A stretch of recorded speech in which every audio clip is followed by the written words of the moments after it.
Another week, another episode. How has your week been so far, Emily? It's not been great, to be honest. Yeah, you've had a bit of a rough one, haven't you? I had a rough week, and it's just not been great. I cried over the curtains in my bedroom, which made no sense. I blame Claude. Claude. Yeah. If you haven't used Claude AI, we love Claude AI.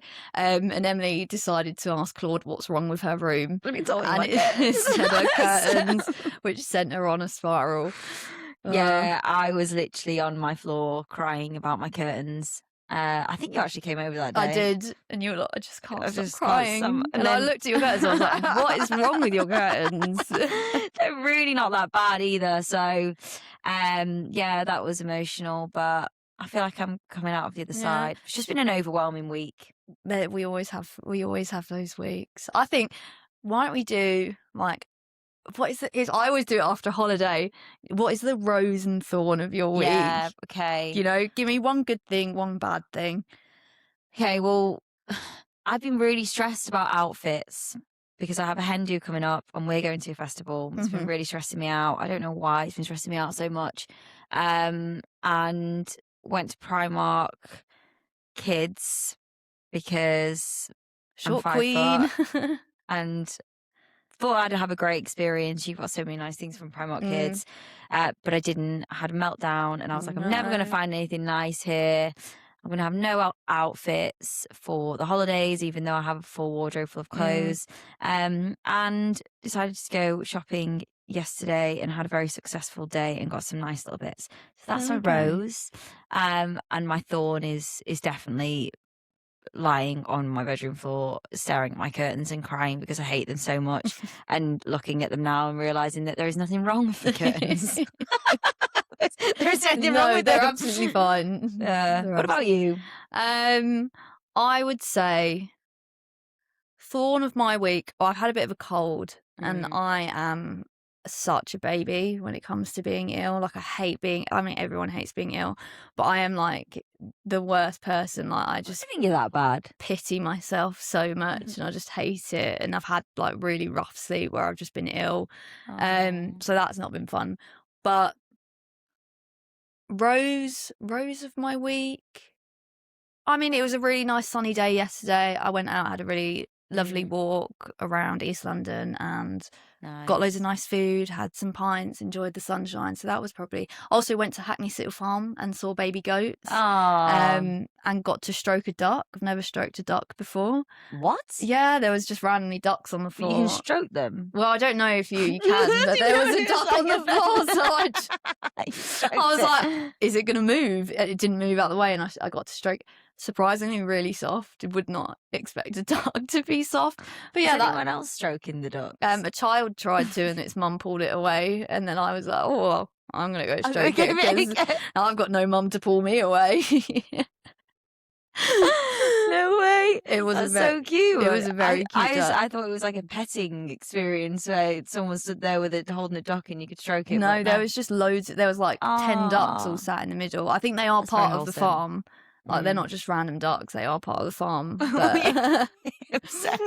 and then obviously people do stroke them because obviously they let me stroke them. And usually a duck would run away. Anyway, that sounds like topic. a very It was very wholesome. So we've had mixed week. Emily's been crying over her curtains, and I got to stroke a duck. So yeah, highs and lows. What are we talking about today, Emily? We're talking about people pleasing and boundaries, which, go hand in hand, because as someone with ADHD, I think I struggle a lot setting boundaries. And that is because I'm a people pleaser. And I feel bad for setting boundaries because I don't want to upset people, don't want people to dislike me. And I think it massively affects my life and has affected my life. Because I've often done things that I really didn't want to do just because I don't want to let people down. I think it is a common theme that we've both spoken about of like, it is difficult to put those boundaries in place.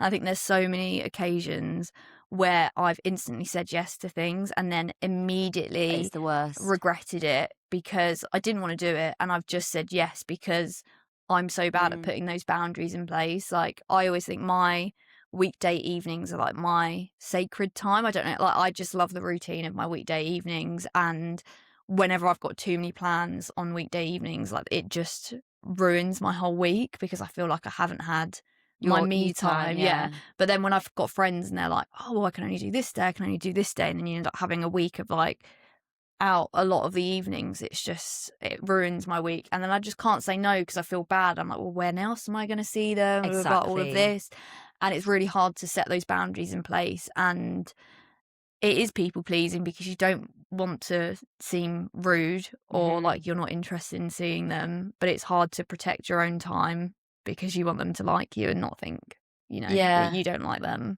It's difficult because I think there's been a lot of times where I've had that and I've been with my friend, but I knew that I really didn't want to be there. And like you said, it's not because you don't want to be with them.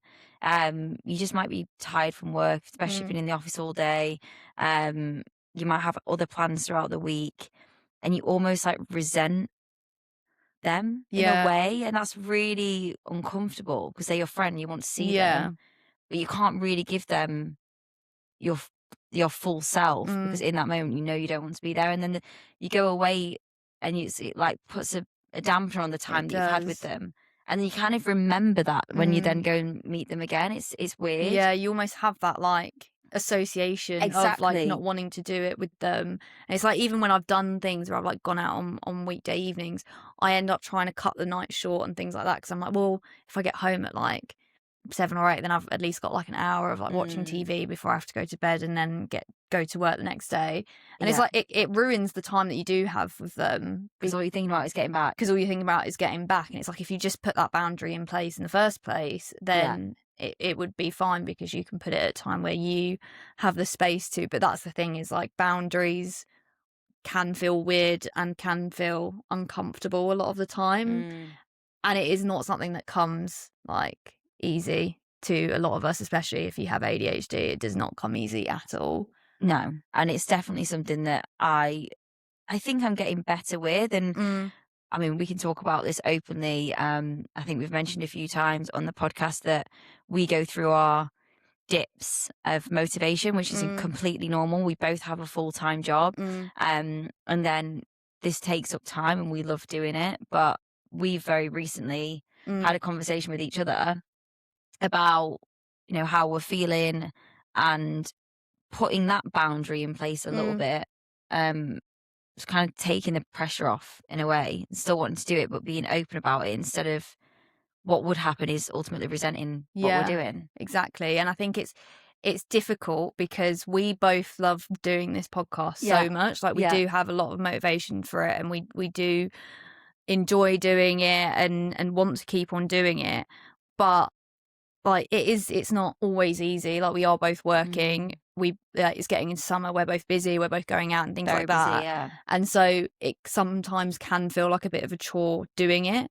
And I think the problem is like, obviously we do this together, but we are friends outside of this as well. And it's like, I don't want to say, oh, I just can't, not feeling, because it does not like, I don't feel like it would offend you because I think we're past that. But sometimes it's like, I don't want it to seem like I'm unmotivated to do it or I'm not interested in it. It's just like, it is difficult to try and be open about it. But I feel like as soon as we've had conversations, how we're feeling, it feels so much more easier because we've been honest about it and we're always on the same page. We're both like, oh, we're both thinking about it, and we just both don't say it. Yeah.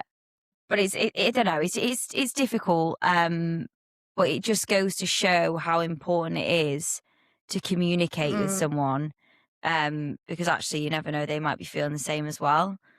For example, there's been times before where I know for a fact when I've got to meet a friend that neither of us really wanted to be there. Have you ever had that, where you've met someone and you've known that you've both been trying to like schedule this into your week, and then you both meet each other, you've both been busy, you're both probably tired, especially like Christmas time, where you feel like you're trying to meet loads of people, and I bet both of you, if you'd have had that conversation and been like, actually, not feeling it today, do we actually want to do this? Chances are they could say it back. Yeah, no, I'm not really feeling it either. But then you both go out of the need to people please. And I guess coming on to that, what actually is people pleasing? I mean, people pleasing is like the one of the biggest things I struggle with. Well, not the biggest thing I struggle with ADHD, but people pleasing is like one of the top 5 struggles. And I think people pleasing is putting other people's needs before your own because you're afraid of, being rejected, seeming unfriendly or seeming rude or mean or anything like that. And so you don't put those boundaries in place. You don't protect what you need because you are trying so hard to make sure that everyone else is happy, even when you're not happy. Yeah. What do you think are some examples of how that might show up in your life? Obviously, a big one we've spoken about is saying yes to plans. I would say like it is obviously saying yes to plans. It is, prioritizing other people, doing things that you don't want to do, almost like being someone's therapist sometimes. Oh, that's such a thing. And I think because as ADHD, we're naturally empaths as well. So we just fall into that trap of being someone's therapist. It is. I always hate saying it as well, but I am such an empath. I'm such an empath. Yeah. I genuinely get so upset and so involved in other people's emotions. Yeah. And it is physically draining on me. Like when I know someone else is upset, like it makes me upset, even when it's a situation that has nothing else to do with me. Like say like 2 people I know, like one of my friends is having an argument with one of their friends that I don't even know that person and they're telling me about it. And I'm like so upset for them. I'm so involved in it. Yeah. And it has put me in situations where maybe I've got too over involved in other people's drama because I'm like, I just want to make sure that everyone's okay, everyone's happy and things are sorted, because I don't like the feeling of feeling like there's tension or like someone's unhappy or like I can't control things that are happening. Yeah. The one thing that I've noticed about me, which is kind of on topic, but being an empath, is I will create narratives about my head of people that I don't even know. So like it could be someone on the tube and they're just going about their day-to-day lives. I have no idea who they are, what they do. They could be a fucking millionaire with a really happy family, and I for some reason look at them and see sadness in their eyes. Oh and my God, I do myself that this guy is divorced, he has no family, he's like created a story. he's got no job, like he's just, and I'll just sit there and just start feeling all sorry the for this feels. person. Yeah. He could be fine. You have no idea what's going on. I've been in the clue. shops before and seen like an old man pushing a trolley around that's and the have worst. genuinely cried and been like, oh, look at him, like his wife's died, he's all by himself, like he's got no kids around, he's got to go to the shops and do the shopping by himself. He might be absolutely fine, his wife might be at home, he's just in the shop. What was it? We were in the office last week and some guy came in for an interview and you were like, oh, he's so sad. And I looked at him and I was like, he looks perfectly fine. And you were like, he's got sad eyes. Do you know, at that point, I'd only seen the back of his head. That's not normal. What is that about? But you're so right, it's draining. And I think when it comes to your friends and people that you care about or that you're associated with, that need to fix everyone, which is it's a people pleasing trait in a way, because you feel like you've got to fix everything, and you have to be the one to save everyone. Which it's an empath, but it kind of comes from that fear of wanting to be liked. Yeah, in a way. Yeah, it's like you want to fix all the problems. You want to be the person that people see as being able to fix things. Yeah. And so it's like you want to be able to control that situation, but you can't control it, and that's what is difficult. And I know I'm a massive like conflict avoider. I hate conflict and any type of confrontation, and there's been times where I've made situations like 10 times worse because I've just tried to avoid conflict and I've like told lies and things like that because I'm like, oh well, I don't want to get into an argument about it, so it's easier to say, oh sorry, like I can't, we planned this before, or like instead of being like, oh we didn't invite you, like oh we planned this, and it's like you do that because you don't want to cause any problems. Like there was a situation where in our friendship group one of the guys had broken up with his girlfriend. And obviously we were all friends from uni. And I was friends with her as well. I was really close friends with her. But we were all going out as our friends from uni. And he was going to be there. So obviously I didn't invite her because they had just broken up. Like, it would be really awkward for us. And I was like, we'll just do something different. And then I put a photo on Instagram, and she messaged being like, oh, are you guys going out without me? And I just replied saying, oh, sorry, it was like a really last minute plan. We just like met each other after work for drinks. Obviously it had been planned, but I just felt I felt bad because I didn't want to be like, oh, well, you know, we've planned this, like we didn't invite you. And then it ended up being way worse because obviously she knew that we had planned it, and then it seems like I'm lying. But I was just trying to avoid conflict. Like, I didn't want to hurt her feelings. Yeah. But then that is times where, like, avoiding conflict and people pleasing puts you in. It does. And it's another thing for me that I do in that sense is I know that I need to maybe say something to someone. You know, when someone's annoyed you, right? And you will literally rehearse your entire conversation with them that you think you're going to say in person. And then you get to it. And then you're like, nah. Hey, like, you act completely normal. And in that moment, you know, having that conversation with someone, telling them how you feel would be really helpful. But to avoid conflict and avoid the fact that they might think that you're being dramatic or difficult, exactly, you don't do it. And then what this comes into is you're not meeting your needs. And that's in relationships, that has been a thing for me in the past where to please. So, good example, I was dating a guy, I was in a situationship with him for 6 months. That alone was not having my needs met, but I was pleasing him. I wanted him to make me his girlfriend. He didn't know what he wanted. So for 6 months, I was in a situationship. I knew during that time with him that he didn't want kids. He made it very, very clear he didn't want kids. And I stayed with him knowing that, because all I wanted was for him to love me and want me. But actually, I knew that I wanted children. So why was I staying with him? Why was I pleasing this person? Why was I pleasing with him staying with him for 6 months to not be his girlfriend? Yeah, I think we do that as well. We struggle to ask for what we need. It's not easy to ask for what you need. We've said it so many times before on this. It's not easy to ask for what we need. And I think people pleasing is a big trait of ADHD people. And I've seen on TikTok recently this thing called the ADHD Fawn response. And I started looking into the ADHD Fawn response and what it is. And it's basically a trauma response. So it says ADHD fawning is a trauma response where individuals with ADHD use people-pleasing, over-accommodation and compliance to avoid conflict, rejection or emotional pain. So it's like an unconscious survival strategy that people with ADHD use to feel safe by ensuring that others are pleased. If everyone else around you is pleased, then you can kind of just like not stress about what they're all thinking and what they're going to say and feeling criticized, because you're safe, because everyone is happy around you.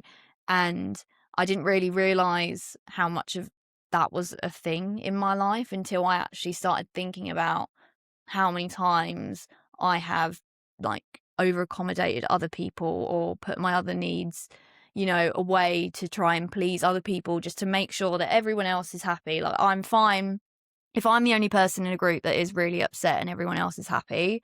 I'm like, that's absolutely fine as long as everyone else is happy.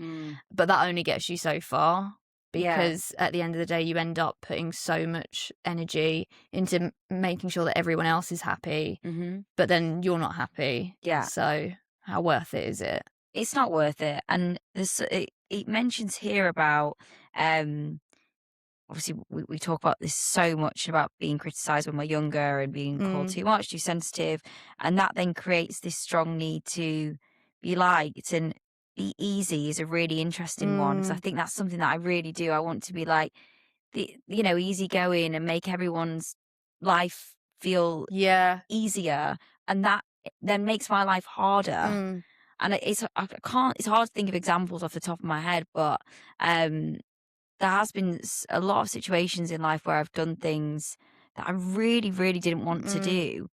but I did it because I'm like, oh, well, you know, I just want to feel like the easy, chill Yeah. friend. And then I'm the one that's left with the baggage of feeling shit, drained, whatever Yeah. it is, because I've done that. It is, and too Someone else. easy. Like, so being easy is something that I constantly have strived to be, is to Yeah. be easy and to be chill. The chill girl. I'm so The chill. chill girl. I try so hard to be the chill girl. And I put so much energy into trying to be perceived as the chill girl. I am not the chill girl at all, but like, mask on, I'm so chill. I remember before Matt first started dating me, he said to like one of our friends, he was like, oh, I think Meg would be like a really chill girlfriend. And then like when we started dating, he was like, oh, you're so chill. Yeah. Like, I just can't imagine you like caring about many things and things like that. And then we started, like, once we got into the relationship, he was like, yeah, you are not chill at all. And it's fine. It's absolutely fine not to be chill. I think a lot of people probably think I'm quite chill, but I think it's just like, if you have to work that hard to be chill, you're probably aren't chill. You're not Yeah. chill. I think so many girls do it, you know, going back to the whole relationship, situationship thing. I mean, so many girls do it, don't they? Where it's like, oh yeah, like, I'll just like pretend that I don't care that he's not texting me back. And then actually you're just like, the amount of time of just like throw my phone across the room and being like, I oh, don't care, yeah, I'm like, don't care, like, I'm so busy with my life. And then just go and check, and like an hour later, still not messaged you, and you're just like, oh, I'm just scared. Messages you like 5 hours later, yeah, just been like chilling, like nothing, like like, oh, I don't care. Yeah, like, no, oh, you don't want to meet tonight. That's like absolutely fine. Yeah, that's Let's yeah, go. literally not like just wash my hair, put on my got all makeup, ready for it. You know, in Gone Girl, where there's like the cool girl monologue. Yes. I remember watching that film for the first time and seeing that cool girl monologue and being like, oh my god, this is fucking cinema. This is like the best thing I've ever watched. And it was like, you know, like cool girl sits there and drinks beers, and like cool girl has her whole pussy waxed and all of this, and she's like all of this stuff. And I remember being like, oh, I need to be that. You need to be like that. I need to be like that. Make myself a list of what a cool girl is and try and do all of the things, and then maybe I'll be cool enough. But interestingly, what all of that does is then leads to you, we've just spoke about before, is being massively burnt out because you're just overcommitting yourself, and you're giving your energy and time away to things that actually you don't deep down want to do, and then you end up just completely burning yourself out. Yeah. And I think the important thing when you think about people pleasing is like, people pleasing is very short term. Like, in the short term, people pleasing helps you because it helps like avoiding the conflict, it helps avoiding all of the feelings that you get when you don't people please, but it's not a long-term solution, whereas putting boundaries in place is a long-term solution to it, but it's a lot harder to do. It is, but every single time you do it, it gets a little bit easier. And especially if it's a friend or a partner, once you set that boundary once with a friend or a partner, you know that you can do that again because you feel comfortable to do it. It's like with me and you, when we've had a conversation about this podcast, I know that I could bring up anything to you boundary wise, and they're not always going to be comfortable conversations, but once you've had it once before, you know you can do it again. Exactly. And I think it's always the hardest thing to just take that step in and set a boundary. And people pleasing will ruin your friendships and relationships at the end of the day. Absolutely. They will ruin it because you'll end up resenting that person. You'll resent them because you've constantly put their needs over your own. You'll constantly have that voice in the back of your head, which is like, well, I always make efforts to do this with them and they never do this and blah, blah, blah. Yeah. And you end up ruining that friendship and relationship because you're constantly doing something that they're not even aware that you're doing as well. That's the funny thing, isn't it? Like, I remember when I moved to Australia and one of my friends didn't message me when I got there, and I was really upset about it, and thought that, just really, really disappointed, and didn't say anything to her. And then I eventually spoke to her, and she was like, well, I didn't think about it, and I was nothing. It's not that I don't care. I just thought that you were just living your best life, and I didn't think to message you. And she never meant it in a malicious way. But without having that conversation, I've created a million scenarios in my head as to why she's not messaged me, rather than just talking to her about it. And like you said, you can have all of these things, and people sometimes don't know. exactly. It's like, how are they supposed to know? People aren't mind readers. No. And it's like, we just assume that everyone should know what we need. Mm-hmm. But they don't. They don't. They don't unless you actually communicate them and you're able to have those conversations with those people and tell them what you need. And then it's up to them. Yeah. And if do they want to help? Do they want to take that boundary on board, or do they not? And that's when you'll know whether they're right for you in your life or not. Exactly. And that is the sign of a true friend, a true partner. Boyfriend, yeah. You know, it is someone that you can talk about and they take it on board. And if they don't want to take it on board, then they're not a true right friend. They're not right for you. So going into the next segment of this is signs that your boundaries need work. So what would you say are some of the signs that you need to work on to fix your boundaries? I definitely think feeling drained after socializing, and I've had that a lot recently.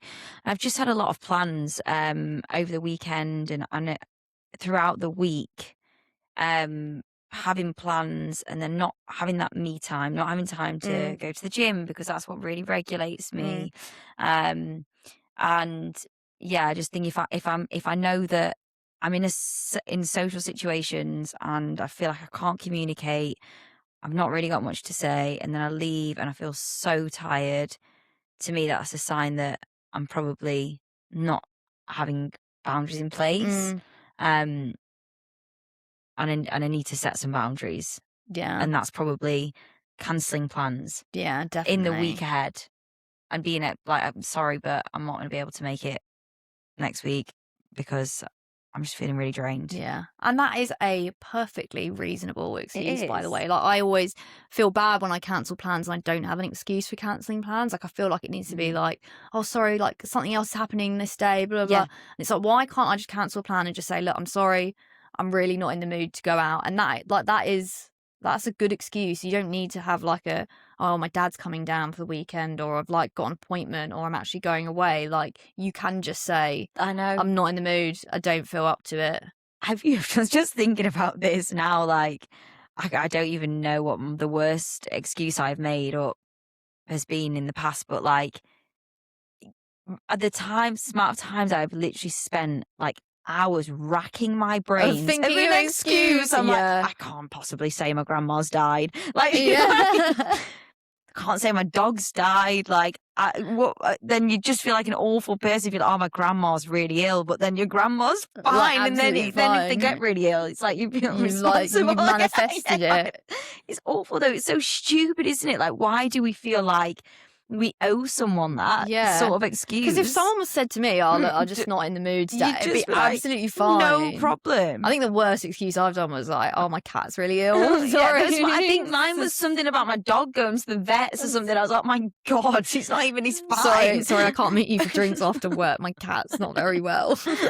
But like, there has been a point where I've thought, do I just say my dog's died? Like, but what the fuck? Yeah. So extreme. It's like you've got 4 grandparents, so you've got 4 excuses there every time. They're never going to meet any of my grandparents. Exactly. Anyway.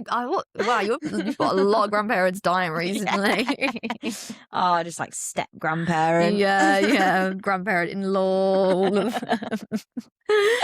What about you? What are some of the signs? I think avoiding difficult conversations. Like, I've had it so many times where I've like avoided plans or avoided seeing people because I know that I have to have a difficult conversation with them, and I don't want to have a difficult conversation with them. Like, I don't want to bring it up. I want to avoid the confrontation. I don't want to think about it. I don't want to put my needs in front of theirs. And so I'll just like avoid them, ghost them, or like try and do anything that I can to not have that conversation with them. And I think that's always a really like good sign to know that you need to work on your boundaries a bit more, because, you know, if you're avoiding your friends because you don't want to have a difficult conversation with them, then that's that. Like, what's the point of being friends with them if you can't have those difficult conversations with them? But it's awkward. Like, there's been so many times in my life where that's happened, and I've like ignored a text that I know that I really need to respond to. That's like an uncomfortable situation, and I've archived it, and I'm like just going back to the archives. I'm out of really sight, out of mind. need to respond to this. Yeah, it's. I mean, nobody likes difficult conversations, do they? No, and it's the guilt as well you have from it. Is like, I think the guilt of people pleasing and also being an empath is like constantly worrying that you're not a good enough friend, or you're not doing enough. You're not doing this, and it's like, I don't know how many normal people, I don't want to say normal, I say this every time I say normal, but I don't know how many people like sit there and they're like up at like 3 a.m. for 4 a.m. thinking like, am I a good friend? Like, am I doing enough? Like, oh, I should have offered to do this. I should have offered to do that. I should have helped them with this. And you're like, I spend so much of my time feeling guilty of whether I'm not being Me too, yeah. good or there for someone, or like, when someone has said something to you and then you replay the conversation, you're like, oh, I should have asked them more about I have that. done that. Or I should have like delved deeper into that, or like actually asked them how they were feeling about it, rather than like going over the conversation. But in the moment, sometimes when I'm talking to people, I find it harder to process what they've said. Yeah. And then like go on to the next topic, and then afterwards I like replay it and I'm like, oh, they said something there and I really should have just been like, yeah, are you okay with that? Or, yeah, no, I know exactly what you mean. Or like there's something that's really important to them. I don't know, like they've started a new job, and you'll go back and you'll think, oh my God, that whole conversation, I never asked them about their new job. And then you're like, do I message them and ask them how their new job is? Because I didn't ask them in person. And actually that person doesn't care either. But we get so worried about being good enough, and I think that's a perfectionism thing, which is a whole another ADHD topic. Yeah. But I think another sign for me is feeling responsible for keeping everyone happy, which kind of, I guess, is similar to what we were talking about there. But I can't be a good friend and a good girlfriend if I'm not feeling good. I can't give my energy if I feel like I'm giving my energy to everyone else to keep everyone else happy, and I'm not happy, then ultimately I'm not going to be a good person in the long run. You have to be happy within yourself and make sure you're filling your own cup to be able to fill other people's I was cup. just about to say that. It's a really good, what's the word? Not metaphor. Like Analogy? Analogy, yeah, it's a really good analogy. You can't fill anyone else's cup up. It's so true. Yeah. It's like you've got to be able to put yours. You will be the best friend, the best girlfriend, like the best colleague, the best anything you can be when you prioritize yourself and you're able to, because you just drain yourself when you're constantly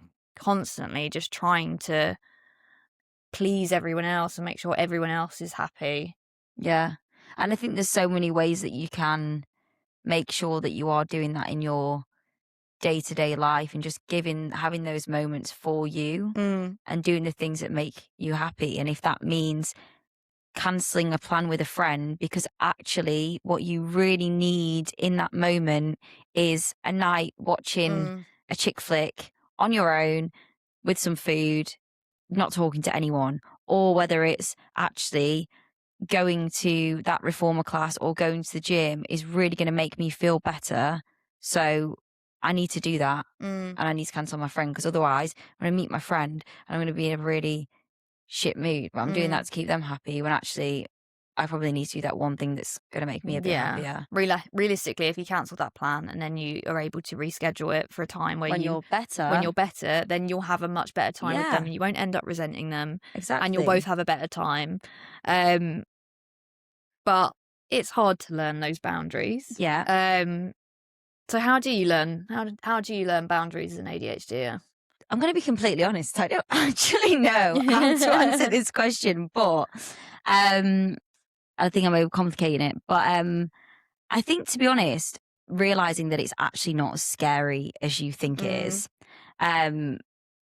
Putting a boundary in place can feel, as someone with ADHD, who is a people pleaser, who is an empath, who is massively fears rejection, it can feel like this really scary thing. It almost feels like you're putting some sort of barrier in place, almost, when you put a boundary in place between you and someone. And actually reframing it and seeing it that putting this thing in place is not only going to make my life easier. It's going to make my relationship with this person whether it's a friend, whether it's a partner, whether it's a colleague at work, whoever it is, reframing how you see it. So it's not this big scary thing. I think actually this is a really positive thing that I'm putting in place. And it's only going to make my life better. Definitely. For someone who didn't know how to answer the question, you answered the question very well there. Thanks. I was anyway, brain's not working. But yeah, I agree. They're not like it is so easy to think of it as like putting a wall up and like pushing someone away. It really does feel like that though. When I think about a boundary. When I think about that, it makes it feel like I'm pushing someone away and like they're gonna think I'm not interested. But it's not. It's actually you're wanting to have help the relationship. You want to be good friends with this person. You want to be a good partner to this person, and boundaries are essential for that. So I think it's quite useful to have a talk about what some practical tips actually are when putting boundaries in place. I will note I'm not very good at putting boundaries in place. Yes, me neither. That's probably why I didn't know how to answer that question. But I am trying to learn to put boundaries in place. So maybe some of these tips we've got will actually help me as well. Stop over-explaining. Yes, I think stop over-explaining it's so hard to do, especially if you are naturally a over-explainer. Sometimes the simplest answer is the best answer. Like if you want to cancel a plan on someone, I'm just not in the mood. Can we do it another day?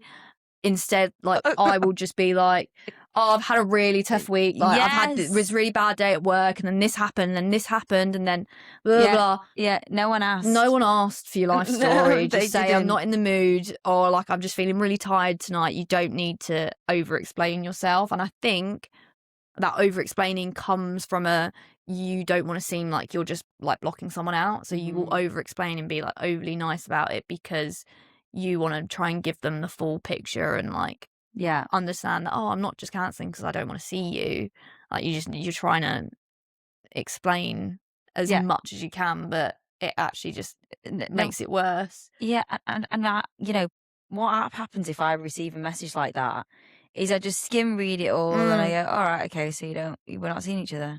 No problem. I hope you're feeling better. Yeah. And it's like, and then you read it, you're like, oh my God, what? So it's fine? No, they're not angry at me? I didn't need to send all that. I didn't need to think about and stress about this for, potentially the whole day or the past few days about, about saying anything to them. So I think that's a really good one.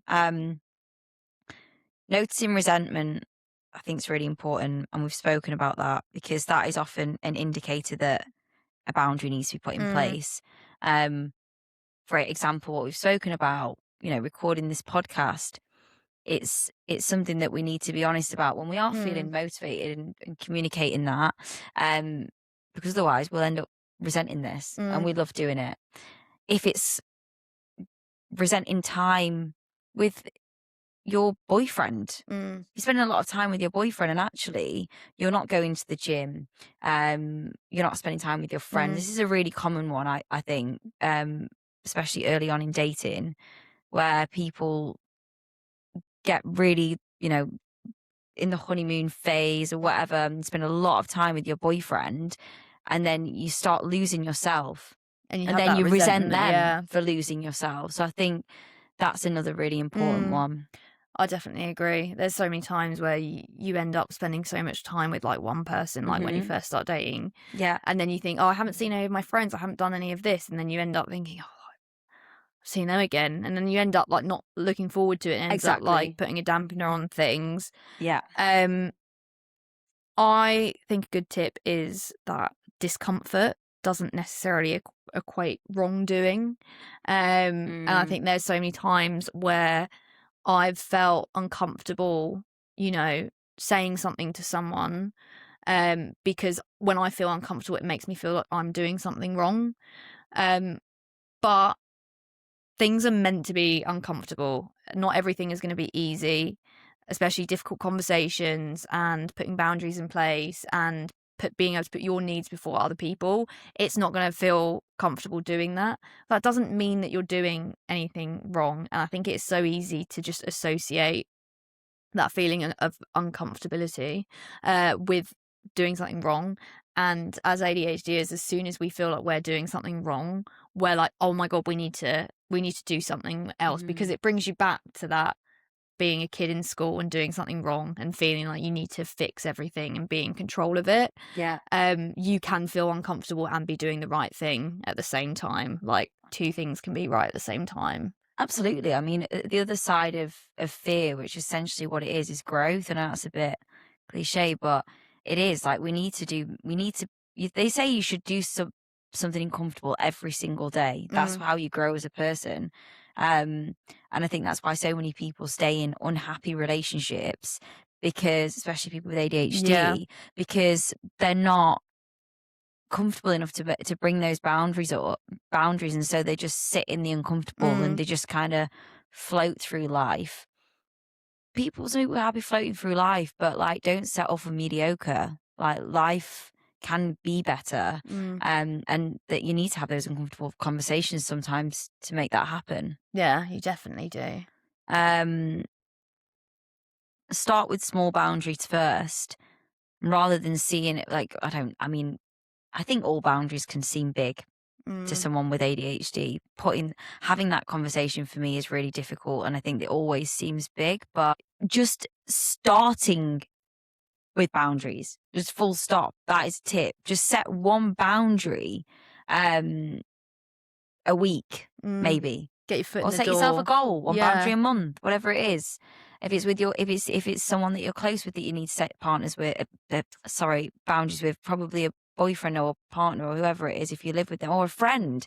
Friend's a great example, like housemates, living in housemate situations. I mean, that has been a time where I have really not had my needs met. I'm probably like, I'm very clean, and I know that you've got to meet in the middle.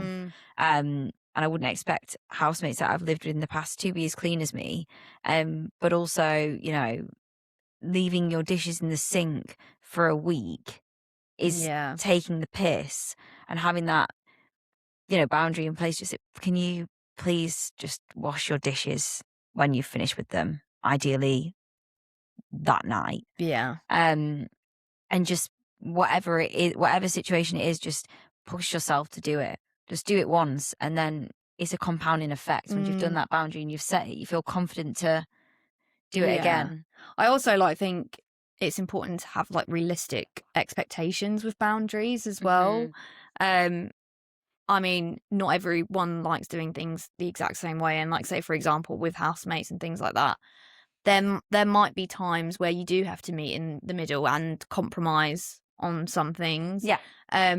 But it's about taking those steps, and like being able to take those steps and meet someone in the middle is so much better than just like staying where you were and not having any of your needs met at all. So yeah, being able to have a little bit of realistic standards, and also understanding that if you do put a boundary in place, it is not the end of the world. Like, no one's gonna think any less of you as a person. No one's gonna be upset with you or think you're rude or anything like that because you've put those boundaries in place. Like, you're still a good person at the end of the day, and you'll be able to be an even better person when you are able to meet your own needs as well.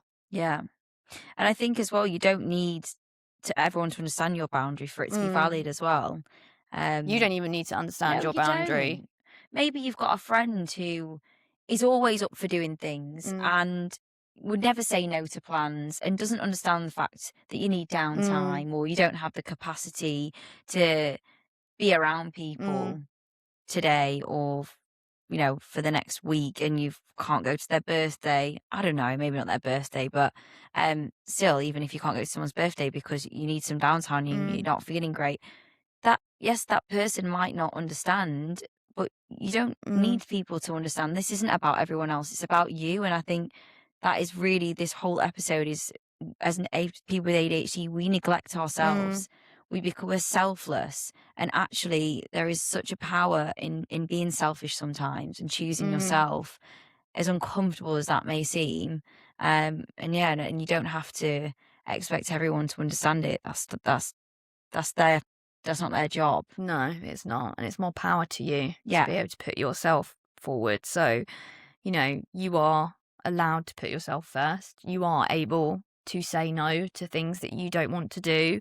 You can change your mind, but you have to protect your energy, and be able to put yourself first sometimes. Yeah. I think moving on to just briefly talking about this, friendship dynamics in ADHD, which I think that is was probably the thing that we've spoken about the most really when it comes to people pleasing, isn't it? About saying, feeling like we can't say no to friends, becoming a bit of a therapist to friends, and realizing it's becoming very one-sided, that you're always the one that's there for them when they're having their issues, but when it comes to your issues, They're nowhere to be seen. seen. I've seen that so many times. And it's draining. It is, and it makes you resent the friendship, and it's hard because there are sometimes friends that you hold on to for so long when you're actually not like No. good friends. Like in a different situation, if you had met today, you probably wouldn't be friends. But like I think a lot about it with sometimes with like friends that you've been with, like friends with for years and years, and if you met them today, you probably wouldn't be friends with them, and you've like grown apart, but you force that friendship so much, and you like try and hold on to it because you think, well, we've been friends for so long, so we should always be friends. And I'm not saying that you should just start cutting people out of your lives because like they're just not your type of person anymore. But it's okay to grow apart from people sometimes, and it's okay to put those boundaries in place. If you feel really shitty every time you see that friend, you don't have to see them constantly. And sometimes I've found with people like that, where I have been friends with them for ages and maybe seeing them has made me feel shitty and things like that. Instead of just cutting them out, I see them less, and it's Yes. like seeing them less actually makes me enjoy seeing them more, because in small doses we get along really well, and it's like nostalgic, like catching up with them. But when I see them constantly, it grates on me more, and I feel worse about myself. And it's like you shouldn't force yourself to be friends with someone that doesn't make you feel good about yourself. No. Or because you've been friends with them for a long time. Like you can meet someone and have more of a friendship with them than someone that you've known for 10 plus years. Like time doesn't really matter. And also we change so much in our 20s that it's natural that you will outgrow some of your friendships. And that in itself is like a really weird, again, a people pleasing thing where you want to just keep the peace and keep everyone happy. But if you're meeting up with someone and you're realizing that, actually, I don't really have anything to talk to you about, we have nothing in common, that is draining. It's like when you go on a date with someone and you're like, it's like drawing blood from a stone, and you're both sat there and you don't find each other attractive. You know that you don't You're not actually gonna want to text be them there. afterwards. Yeah, and it feels, what a waste of time, right? And what a waste of precious time if you're someone as well who doesn't really, that needs downtime and doesn't like socializing all the time. You then use your social time to go meet up with someone who you really don't want to be there. I think it's so important to be able to like put your energy into the people who actually match your energy. And I think that is what is a big thing that's changed for me this year, is I've started to realize that I had so many friends who I'd get really upset when they wouldn't match my energy, or like I'd try and get loads of things done with them and things like that. And it would just make me so upset, and I'd feel really bad about myself and bad about the friendships. And I just started thinking, like, just put more energy into the people that give you the energy back. Like, because if you're putting your energy into someone who's not giving it back to you, you then don't have the energy to go spend time with other people who actually give you what you need. Exactly. So try and focus on those people that actually, make you feel good about yourself, like give you the energy that you feel like recharged after you see them, because there is nothing worse than when you go and see someone and you actually feel drained afterwards. Yeah, it's awful. And I think, another thing for me, that I definitely have seen over the last few years that I really struggle with is like bossy friends. Oh yeah. And because I'm a people pleaser, I used to be bossy when I was younger, and I know I was. And I've had friends over the years that have been really bossy, and it's like the friend that we always have to, like, I don't know, well, wherever we might be, we have to go where they want to Mm, go, or it's all about them. mm, And then I know I don't want to say no because I want to be yeah. easy. I want to You want keep to the be easy, peace. but also it's like, you don't want to disagree with them because it just becomes a bigger Yeah, problem. So it's like everyone will just be like, oh, we'll just do this, what just this do. person Yeah, wants to do because it's easier, it's easier. because they want to do it. And if we just go along with it, we won't have the trouble of like, you go somewhere that the other person didn't want to go to, everyone else is having a good time, but that one person is sat there looking like, Yeah, like the most miserable person in the yeah. world. And you're like, well, I can't have a good time because I'm Because staring over at this person. They're like, because they don't want to be here. So we'll all leave, and then mm, everyone just does everything to compensate for that person. But I think the older that you get, the more you just you have to realize, like you said, pick your battles. Like, who is worth mm, spending your time with, and if people are making you feel shit, if people are bossy, like, you don't need that people like that in your life, mm, and you need to maybe. I mean, something that's here is, what's the difference between being kind and being mm, self-sacrificing, and that's so true. yeah, Like, at what point are you sacrificing yourself to be a kind person? mm, And in friendships, I think that's really important. There's being a kind friend, but also it's like you're really neglecting yourself You need to in be this kind to process. yourself. You need Yeah, to be that kind friend to yeah. yourself. And I also think like there's so many times where I've done things because I feel obligated to. Mm, And I hate the whole thing of like obligations now. And I feel like you shouldn't do something because you feel like you're obligated to. You should do something because you want to do it. And it's mm, like, are you going to your friend's birthday party because you feel obligated to go, because you feel like you have to go because they're your friend? Or are you going because you actually want to go? And yeah, it's like, remove that from the equation and like stop thinking like people have certain expectations of you or you're obligated to do certain things if you don't want to do them. Like, it doesn't matter if it makes you seem like a shitty person, because it will make you be a good person overall if you just do the things that you want to do rather than doing things that you feel that you have to do. yeah. To keep everyone else Yeah, happy. exactly. Um, so I think some final notes. Number one, you are allowed to say no. Hmm. You are absolutely allowed to say no. It is uncomfortable. Um, it- it's not easy, Hmm. but you are allowed to say no. No one's going to die if you say no. Nothing bad's going to happen. You're probably going to feel a little bit shit for like 10 minutes when you send that message and say Mm, no, when you might say it in person. It's a horrible feeling. But then after that 10 minutes, you're going to be like, oh my God, I'm so glad I said no. mm. Yeah, it is very important to Mm, put no in your vocabulary and use that a lot more. literally. Um, I think you're allowed to you can disappoint people sometimes. You're not always going to please people, and I know that's not an easy pill to swallow as someone with ADHD, because we want to please everyone. We want to be uh happy and be on everyone's good books and things like that. But yeah, you are able you should be able to disappoint people every now and again. I'm not saying like be a bad person and just constantly like disappoint everyone around you, but you're allowed to disappoint people if it means protecting your energy and being able to put yourself first. Mm, And it's human nature to feel disappointed. And even if you disappoint someone for a short amount of time, it won't be a long-term thing. It's like a short-term thing to be able to make things better in the long run. So yeah. sometimes a little disappointment can go a long way. Disappoint people more, Mm. what I say.